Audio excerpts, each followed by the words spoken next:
Today's 1096 day that I'm sharing the lessons I learn. I'm learning how to support your dreams, your goals, allow you to become the person that you want to become. 1096 days. Divided by 365 days, we get exactly 3 years. Exactly 3 years. Exactly 3 years that I show up every single day to share my thoughts, to share my ideas, to share my learnings, to improve. And I was thinking, what is the best representation? What is the best analogy or metaphor about me doing that? And of course, bricklaying is a group coming in and putting that brick after brick, brick after brick. And 1096 is significant amount. But I was reading how many bricks do you need to have to really build just a small 1,000 square foot house? And that's you need about 2,800. So I still far away to achieve that. So I was started looking for other analogies or metaphors. Okay, what's really showing up every single day truly represents in my life. And what I really liked was lighthouse keeper. Lighthouse keeper. It's a beautiful, beautiful thing. Lighthouse keeper. Especially in the past, when the light needed to be protected. That light needed to be protected because there could potentially be a ship crash if that lighthouse keeper will not show up because he constantly needed to add to protect the light. I think that that's every single day I show up as well. I don't know, like maybe there will be a person who needs a light, who going directly to a shore to crash, and they will be able to find a lighthouse keeper who has that light, who has that direction, showing that there is a shore, be careful, and direct with that light somewhere where it's safe. Such a powerful thing that lighthouse keeper maybe seems job difficult, and the most important time of a lighthouse keeper is the night, is the storm, is the fog, all those terrible weather times. That is the most important part of lighthouse keeper. During the day, nobody needs a lighthouse keeper. You're able to see it with your eyes. But when it's foggy, when you're not able to see far away, every single person needs a lighthouse keeper. I think you'd be able to ask her, are you a lighthouse keeper? Or do you need a lighthouse keeper? Because every single person could make a choice.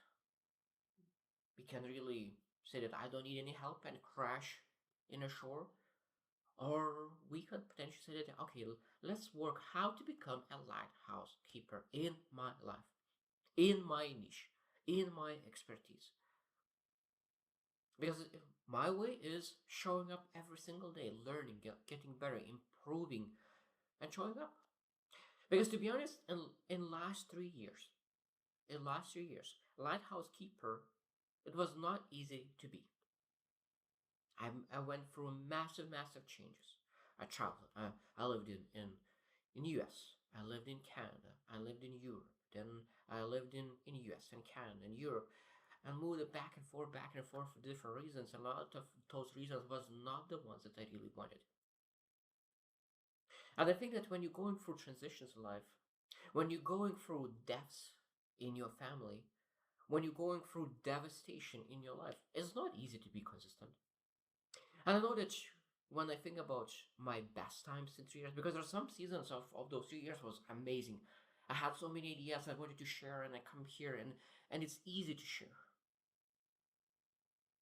But there's a lot of days I didn't want to show. I didn't want to share anything. And when I came here, when I shared my lessons, it was terrible. It was not good. I was bad. The lesson was bad. But I'm thinking that the most important part is showing up. Showing up no matter what.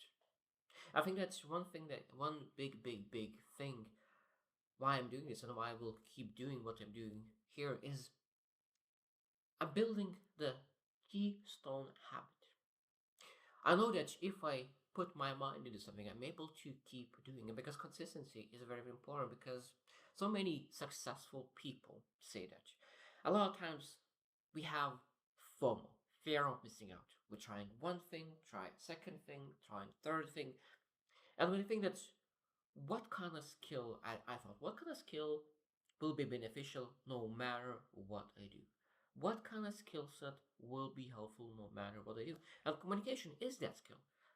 Communication is that skill that no matter what you do will be beneficial in your life. And that's why I said that I want to develop. And it took me a while. It took me a while to really grasp the communication. Because I really used to think that communication is almost like content delivery. But I learned that that's not the true communication.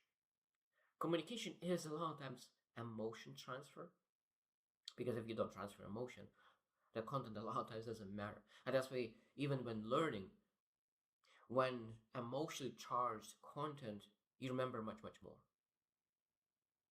And I used to deliver so boringly my lessons that nobody would stay. I would not stay listening to the lessons because it's just too boring. And I think that finally I'm able to start to understand the grasp of communication, how to communicate.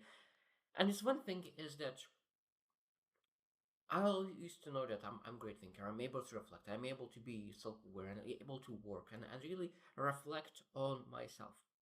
But I was a thinker. And I love Wing Zhang. Wing Zhang is one of the best communication people. He is one of the best. And I highly recommend to follow him. And what he said, a lot of times people are thinkers, but not communicators because they constantly think, but they do not communicate what they think.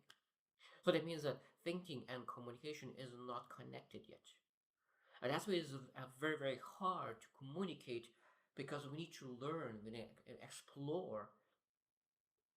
And that's why in the last 3 years, that's what I did. I was looking at how connect my thinking with my communication skills. Because I remember how hard it was to start. I was afraid of rejection. I was afraid of judgment. It was massive fears. It was massive fears. I would lie if I said that I was not afraid. And when I started, for me to speak for 2 minutes, it was a torture. It was a torture. Like for 3 minutes, I first couple of months I did 3 minutes lessons and that's it. And it was so hard. I used to record 5, 10 times those same 3 minutes because I just always was missing the beat. Always I felt uncomfortable. I was not able. I forgot what they was talking about. It was so bad. And after 2 years and a half speaking every single day, now I'm able sometimes to speak about the topic that I really care about for 25 minutes, and I look into time. Oh, how did that happen? How 25 minutes went by, and I still seem that I was able to share more. And that's just a massive thing of compound effect. Compound effect, being able to add one thing at a time, one thing at a time. Because one thing that I never expected massive results right away. I didn't expect it. Maybe that's bad, maybe it's good. But because I saw it as a long-term journey, I don't ask how fast I will achieve success in communication, how fast I will achieve success in public speaking.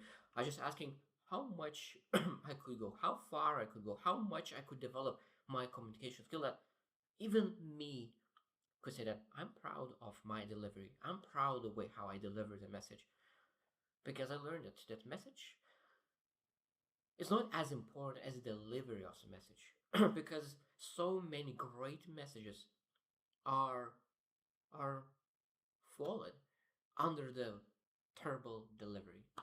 I think that that's where I used to be. I used to be able to deliver some messages in my field of expertise like finance, but I wanted to learn how to communicate in other areas of my life, that other areas where I'm passionate about, like personal growth, business, like um, finance, health, and all those things. And I think that last 3 years was really, really fun. And 1096 days are a significant milestone, and I'm very happy about. But that I still keep doing this, and I really want to make sure that I achieve 5 years. And I think that when they'll do 5 years, I think that there will be so much more because, as I said, that I start finally understand the grasp of communication. Only after 3 years, start to understand what is the true meaning of communication. And now, next 2 years, I probably will be able to work on the most important parts of communication: how to communicate, how to deliver the message. Because at the beginning, I was I was really caring just about content itself, and I used to look for as many um, um, ideas, as many points as I can. So one lesson, as many points as I can. So I could share as many things as I can. But now I learned that really I want to really move from as many points to share as little points, but in a most precise, most um, influential way. And that will be a massive shift how I start to deliver my lessons. And of course, that will take a lot of effort now to change how I used to deliver. But I already started like a couple of days ago, and I will be looking forward to see how where that will lead, because I know that there'll be again a new learning curve how to change the delivery of the message, what to focus on, because I think that finally I understand what I need to really focus on improving my communication skills. So I hope you choose to win and see you tomorrow.